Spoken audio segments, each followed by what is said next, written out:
السلام علیکم. آج کی اس ویڈیو میں ہم ڈسکس کریں گے سیفیکزائم. تو سٹارٹ کرتے ہیں ویڈیو. سب سے پہلے ہم جان لیتے ہیں اس ویڈیو میں سیفیکزائم کے جو ہیں مشہور برانڈ نیم. سیفیکزائم کے اگر ہم برانڈ نیم کی بات کریں تو وہ سیفلم، سیفسپان، کیریسیف، سیفیگیٹ، میگنیٹ، اومیکس، سیبوش، میکسیما، میکسپین، میکسل اور فیس، یہ اس کے کچھ مشہور برانڈ نیم ہیں. اور یہ کیپسول اور سیرپ فارم دونوں میں موجود ہے. کیپسول فارم میں یہ 200 اینڈ 400 ملی گرام، سیرپ میں 100 اینڈ 200 ملی گرام کی پیکنگ میں دستیاب ہے. اب ہم ویڈیو میں جان لیتے ہیں سیفیکزائم کے پرائمری یوزز. پرائمری یوزز جو ہیں بیکٹیریل انفیکشن کے لیے استعمال ہوتا ہے. سیفیکزائم ایک اینٹی بایوٹک ہے جو کہ بیکٹیریل انفیکشن کو کل کرتی ہے. اب اس کے استعمال کیا ہیں، کس مقصد کے لیے استعمال کی جاتی ہے اگر اس کی بات کریں.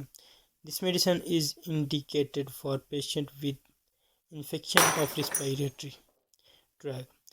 ایسے پیشنٹ جن کو ریسپیریٹری ٹریک انفیکشن، چاہے وہ اپر ریسپیریٹری ٹریک انفیکشن ہو یا لوئر ریسپیریٹری ٹریک انفیکشن ہو، یعنی چیسٹ کا جو انفیکشن ہے جس میں آپ کی چھاتی میں انفیکشن ہوتا ہے، نمونیا جس کو بولتے ہیں، اس میں اس کو استعمال کیا جاتا ہے خاص طور پر بچوں میں. اس طرح یورینری ٹریک، پیشاب کی نالی میں انفیکشن ہو جانا، پیشاب میں جلن ہونا، پیشاب کا بار بار آنا. اسکن اینڈ سافٹ ٹیشو، جلد میں انفیکشن ہو جانا جس کی وجہ سے جلد پر دانے وغیرہ بن جاتے ہیں. بائلیری ٹریک انفیکشنز بھی ہوتے ہیں جس میں گال بلیڈر اینڈ ڈکٹس کا انفیکشن ہو جاتا ہے. That course of liver cause by sensitive organisms. When not to use, یہ سیفیکزائم کب استعمال نہیں کرنی. Do not use this medicine if you allergic to any of constituents patient with diarrhoea.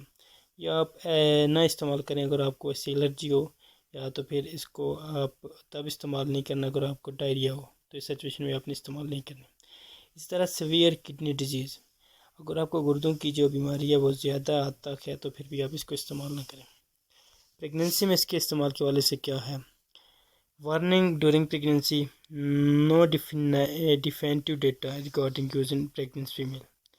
تو اس کو پریگننسی میں استعمال کرنے سے پہلے ڈاکٹر سے رجوع کی جاتا ہے. بریسٹ فیڈنگ میتھڈ میں اس کا جو میکانزم آف ایکشن ہے، this medicine is under estimate in nursing female. اس کا بھی ڈاکٹر کی ایڈوائس کے بعد آپ استعمال نہ کریں. تو یہ تھی ہماری ویڈیو جو کہ